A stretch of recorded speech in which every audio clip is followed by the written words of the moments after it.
I bought my first house 6 months ago. After years of saving and skipping vacations, I finally had a place to call my own.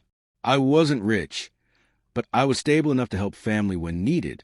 So when my dad called and said things were tight, he'd lost his job and his new wife, Linda, wasn't working either, I didn't think twice.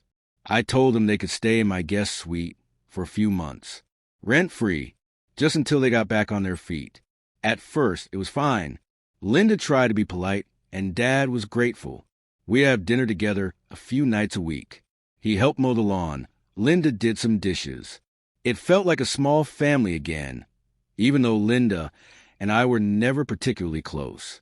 She'd always had a strange energy, too smiley in public, but cold when we were alone. Still, I figured we were adults and could coexist peacefully.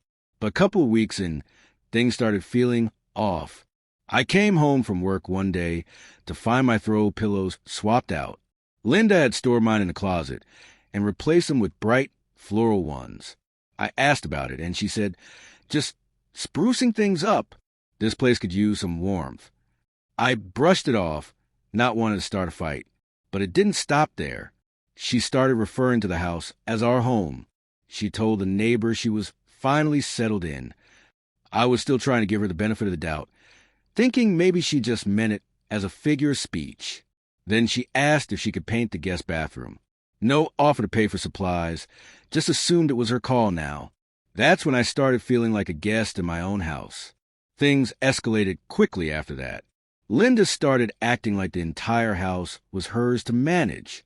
She moved my blender into a cabinet because it cluttered the counter, threw out some of my spices because they were expired, and even rearranged the living room furniture while I was at work. I told her calmly that I preferred things the way they were, and she just smiled and said, "You'll get used to it."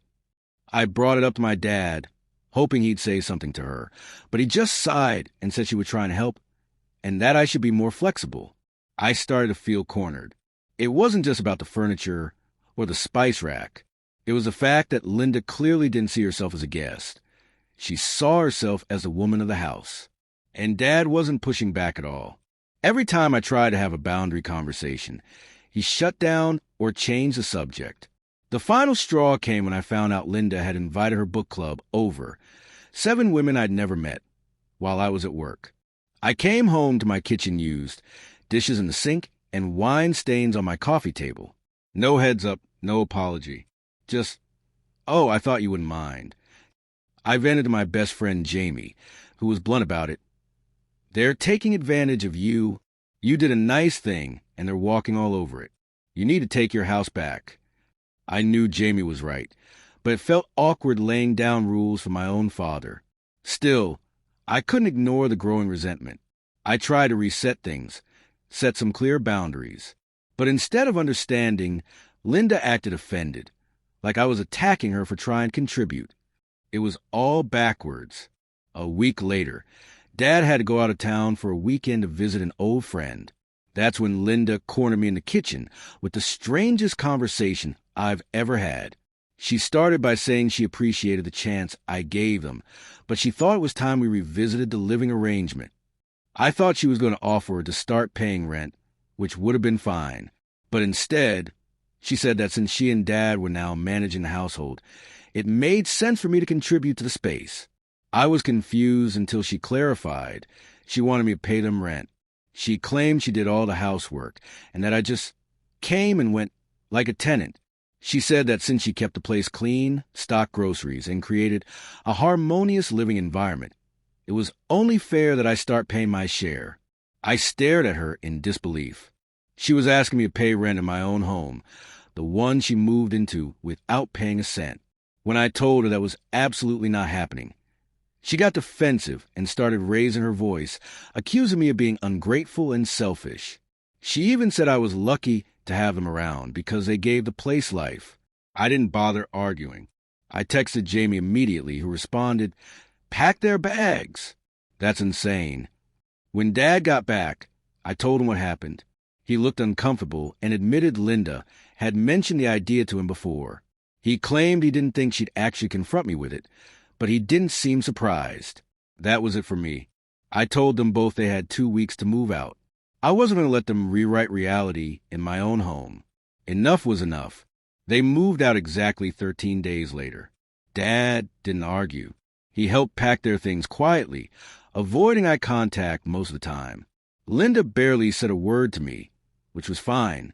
The energy in the house shifted the second they left, lighter, calmer. I hadn't realized how much tension I'd been carrying until it was gone. Dad sent a short message the next day, thanking me for helping them when they needed it. No apology, no ownership of what happened.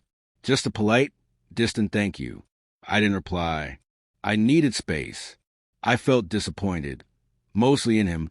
He let someone disrespect me in my own home and stayed silent the whole time. Jamie came over with takeout that weekend, and we talked it all through. She said something that stuck. Some people think kindness is a weakness. You gave them a lifeline, and they try to flip it against you. She wasn't wrong. I let guilt and family loyalty blind me to the fact that they were taking advantage. To clear my head, I started journaling and ended up posting the whole story anonymously on Reddit. I didn't expect much, but the comments flooded in, hundreds of strangers telling me I wasn't crazy, that I handled it better than most would. It was validating in a way I didn't realize I needed. For the first time, I didn't feel alone in it. It's been a month now. I repainted the guest suite and turned it into a cozy reading room. No more unwanted guests. Just me, my space, and my peace. But just yesterday, I got a message from Dad. He wants to talk, says he has something to explain. I haven't decided whether I'll respond yet. Part of me is curious. The other part isn't sure I want to open that door again.